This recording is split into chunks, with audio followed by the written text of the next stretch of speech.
こんにちは。こんにちは。今日はネックですか？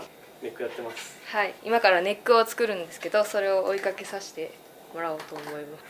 お願いします。もう形が抜かれてる状態なんですけど、もともとはこういう板の状態、角度がないタイプはこの板の状態からこの状態まで形が出来上がるまで LC という機械で加工しています。でこの角度のついているタイプは最初から最後までほとんどこっちに手作業で作っていきます。今日はこっちをはいやっていきます。はい。今からそのトラスロッドを埋める。そうですね。それは何のために？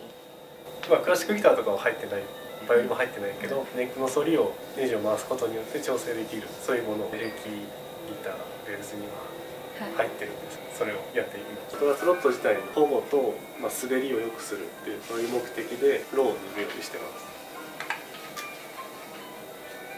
す。錆だったりも防げるかな。溝の中での滑り多少やっぱり調節してる時に動いて、その滑りが滑らかだと、トラスロットの効きもスムースになるかなっていう。でプラスこういうチューブ、滑りと保護の役割と、ちょっとしっかり割ってたらならないけど中でもカタカタ振動して。結構一般的なんですか、チューブ入れるのは？やってるとこって多分やってないとこある。昔古いなんかギブソンのベースとか地盤剥がしてトラスロットで入れ替えとかやったことあるんですけど、それもちゃんとチューブかぶさってある。メーカーと、多分メーカーのその時期にももしかしたらよるかもしれない。サゴは標準ですかそれ？チューブ巻いたりそのテープ巻いたり、いろんな方法で、これが熱収縮チューブっていうのを温めると縮まるんで、これで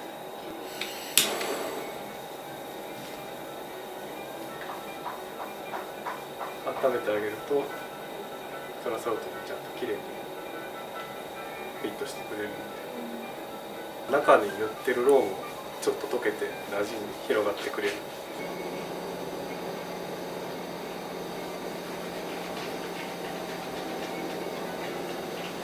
もう一回上から。これでトラスロットの準備をこれで OK で、ネックにはめていきます。ちょっと曲げます。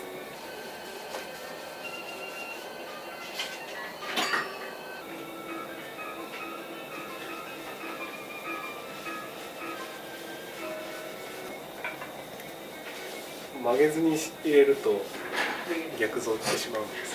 極端に言うとこういう感じのカーブした溝が掘られてるんで、本当は溝と同じぐらいでいいけどちょっと強めに、留め金が来てナットがつく。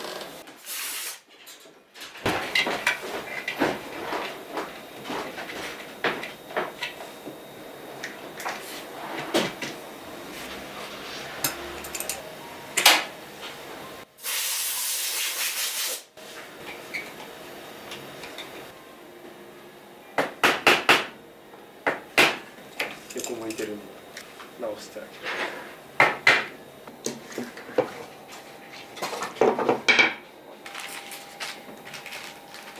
これを抑えるメキを作ります。大体メイプルで作ります。メイプルが硬いからですか？あんまり柔らかいのでやってもね、これは奈良だからちょうど端材があるからこれで作ってる。じゃあこれ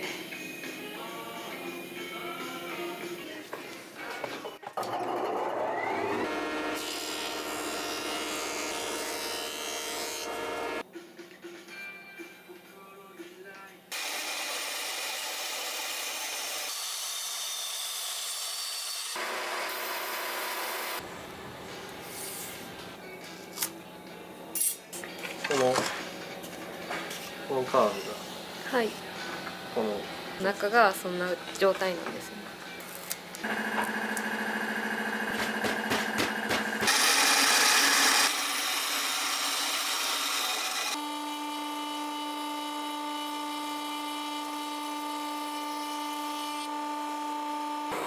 厚み出しましょう。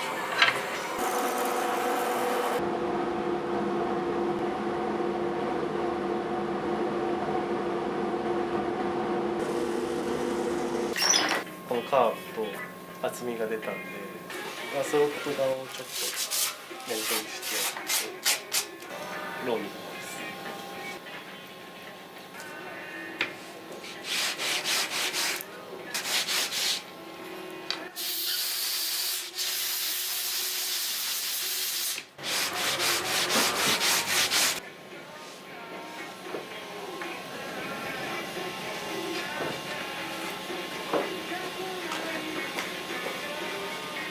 ったりですか？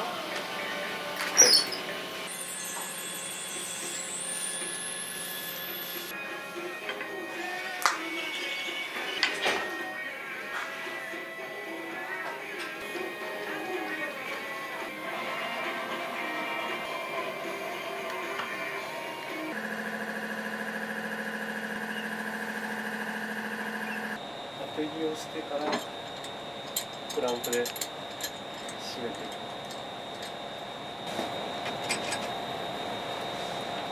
木材によって割れやすさが違うから、さっきの溝の厚みを合わせる作業で結構しっかりめに押し込まないと入らないようなぐらいに調整する場合と、押し込まなくてもこうスルスル入るような状態にする場合が、あんまりきついのが入ると割れちゃうやつとか。あ、ネック側のそうそう、こっちが割れちゃうんですよ。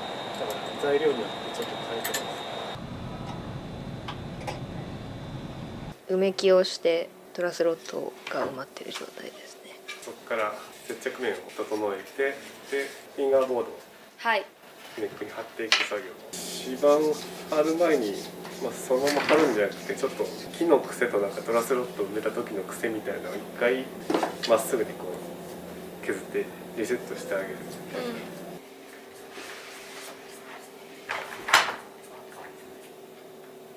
ちょっとこの今若干出っ張ってるところあるから、それをその道具はこれちっちゃいカンナなんですけど、出っ張ってるところを削るようにちょっと形を変えてて、ああ、ここくぼんでるんですよ。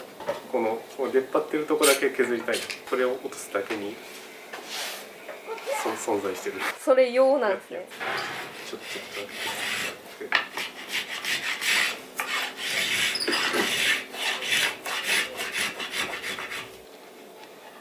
フラットになったんで、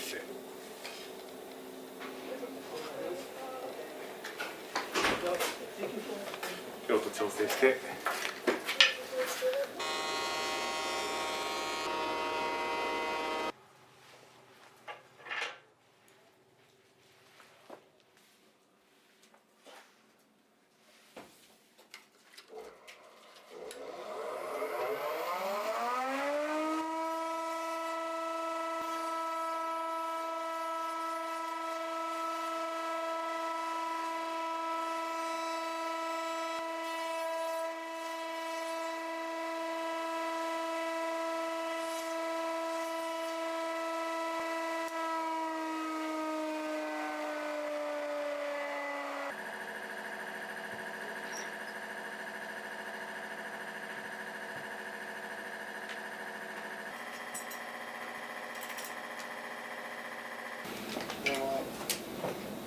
指板を貼る位置決めをしてます。そのネックはポジションマークがないんですか？これポジションマークがなしですね。ああ、そうなんです。なしなんで、ちょっとナットの溝のところに穴を開けて固定できるように。ネック材って固めの材はい。じゃないとネックにならないんです。ならないことはないですけど、ベースでもマホガニとかで何回か作ったんですけどね。メープルとかに比べるとめっちゃ反ります？なんかその環境の反りじゃなくて、弦のテンションの反りが結構やっぱり柔らかい材はがっつり出ちゃうんで、それだったら指板をエボニーとか硬い材料にして、なんかサポートカーボンとかチタンでもいいんで入れといた方が、マホガニぐらいの柔らかさのやつ使うんだったら絶対それはいいのかな。じゃないと結構グネッと材料が負けてるなっていう感じの反り方を。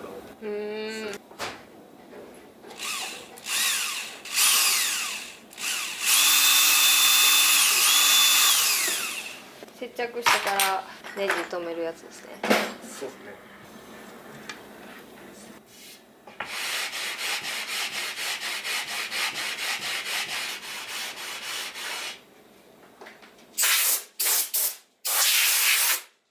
粗めのペーパーでいくんですか？接着の時よりっていうか、加工の時大体100番ぐらいのあ粗いペーパーで。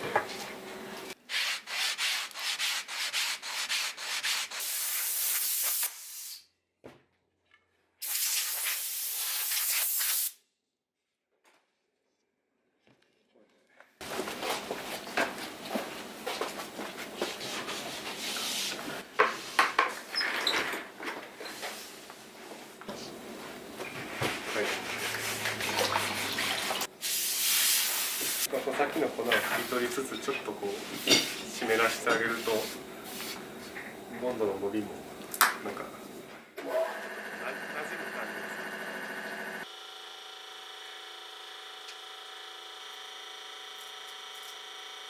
このナラン材がちょっとあんまり買ったことないからちょっと多めに奈良はどうですか？いい感じだと思うんですよ。ネック向きな。メープルとそんなに変わらない感じもするし、はい、これ多分前回やってからちょっと時間かけてるんですけど、なんか大きな変化もなく。指板は何ですか？これ椅子椅子指板。椅子の木。あ、どっちも話題でいい。これ話題のやつ。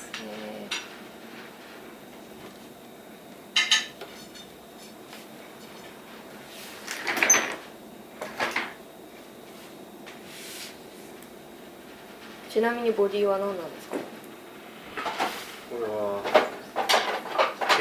ケヤキです。あ、オール和材なんですか？オール和材。トップが黒柿。おお。オール和材。ネ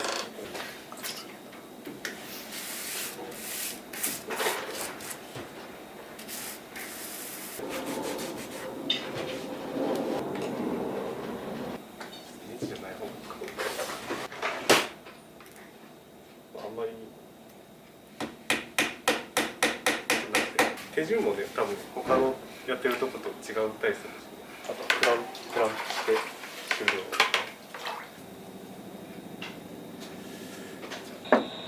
R ついてるんで R がついてるんですね。乾かす時間が夏やと早いんですか？夏は早い。へえ。ちっちゃい面積だったら1時間ぐらいできたりする時が。へえ。はい、指板が接着されました。指板が変えたので、ポジションマーク、これはサイドだけど。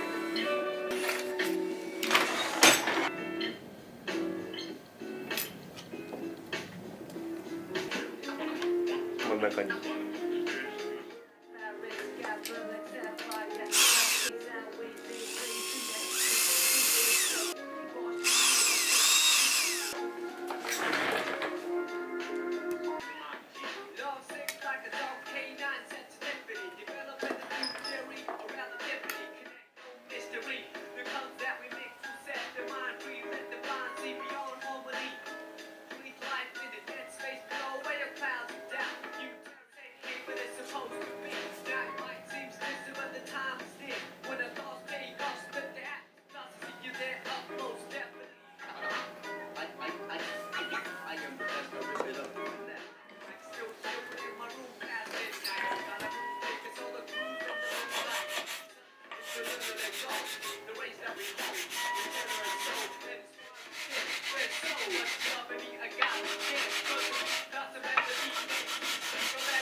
ここをはい。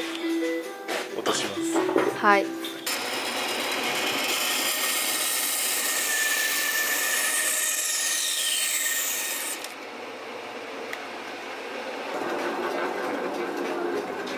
はい。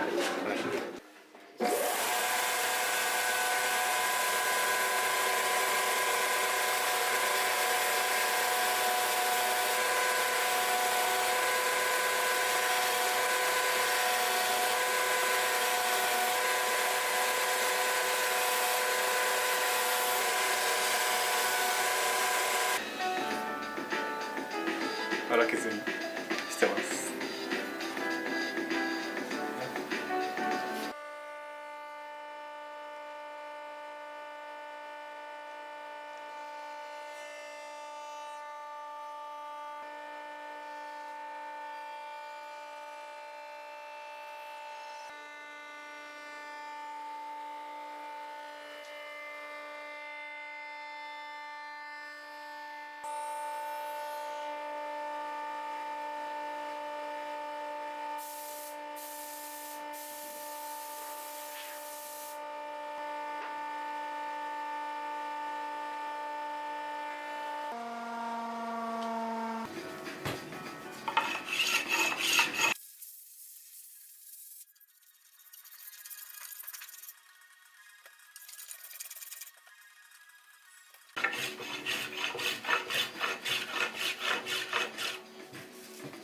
奈良は加工性はいいんですか？そうですね、割と大丈夫。これちょっと木材入ってるからえぐれやすいけど。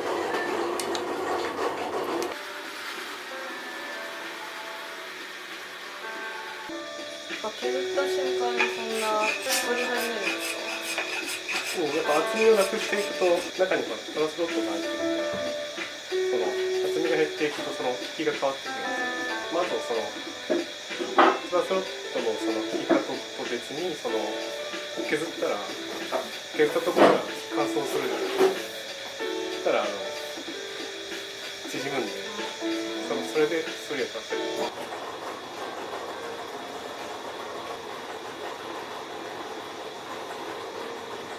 まあでもまだ9割ぐらい。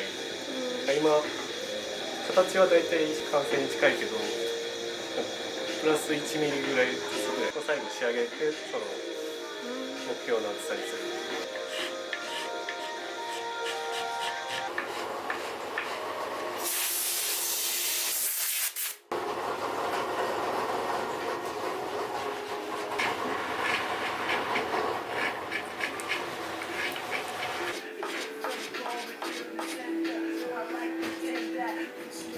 めっちゃかっこいい。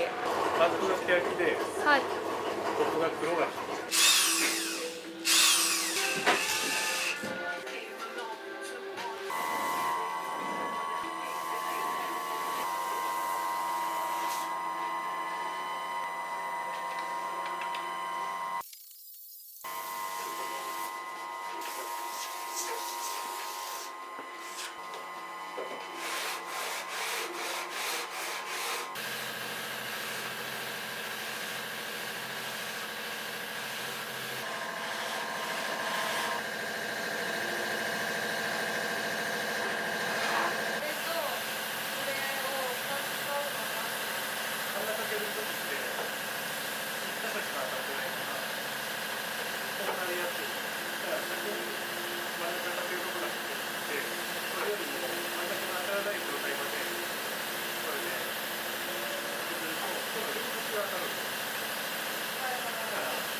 真ん中ばっかりなくなるけど、なるべく削りやすい状態にしてからここまでいくと。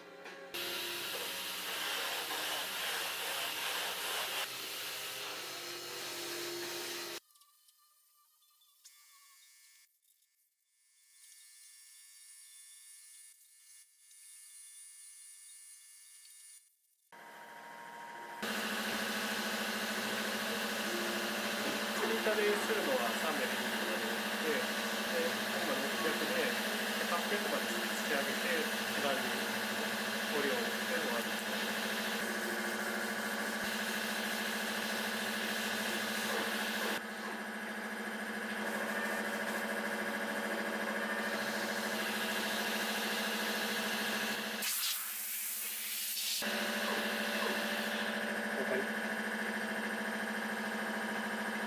トゥルトゥル。す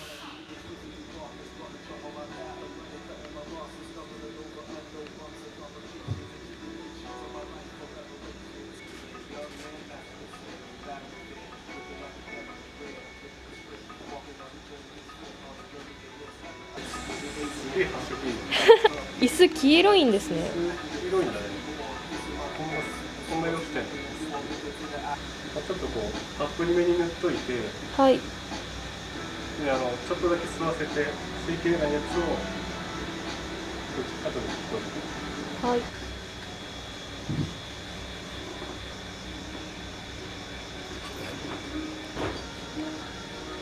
これであとはこのフレットの溝に削った後の粉とか一番貼った時のボンドが若干残ってたりするんで、それを打つ前にちょっときれいにしていきます。はい。書き出していきます。出てくるんで。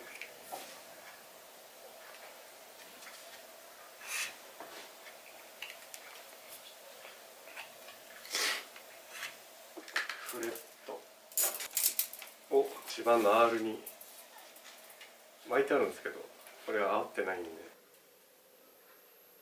ぴったりよりちょっときつめぐらいの R にしといていかないと浮いてきたりとか。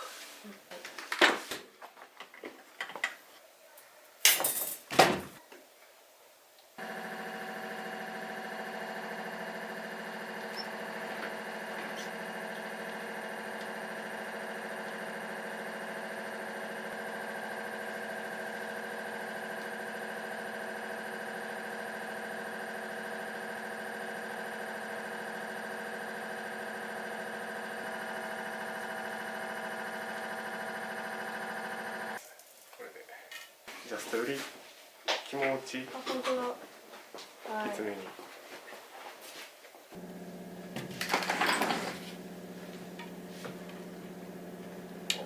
でカットします。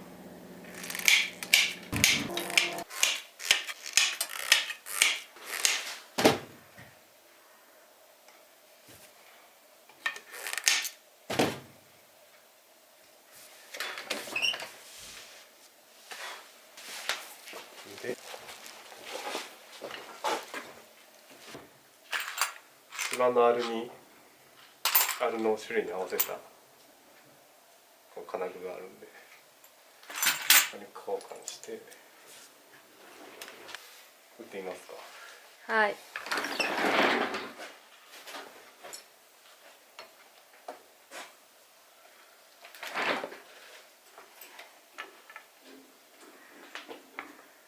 ちょっと左右にずらしながら一定の力で。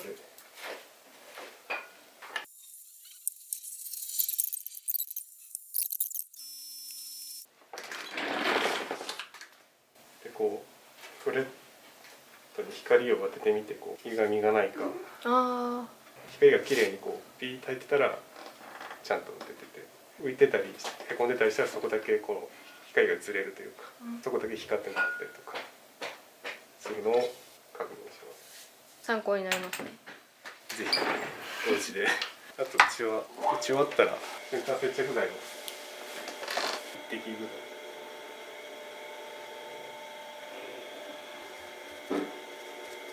端まで来るんですか？大体へえ。効果剤で、この編み出してるフレットニッパーとかをちょっと加工して、普通に売ってるやつとかだったらこんな感じな、ここはフラットじゃないんですけど、はい。ここを削ってフラットな状態にああ、確かに。すると綺麗にスパッとフレットが潰れて、それでちょっと持ち上がっちゃうっていう、多分ギリギリをはいはい。切らないようにっていうあれなんですけど、この感じだったらギリギリ切っても巻き込んでなくてちょっと攻めます。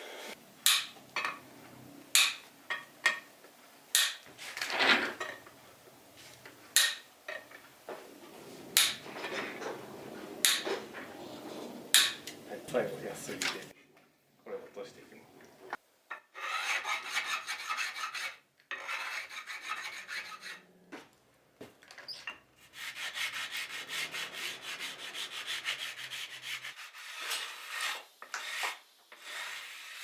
今回は普通の斜めにカットした形なんで、斜めに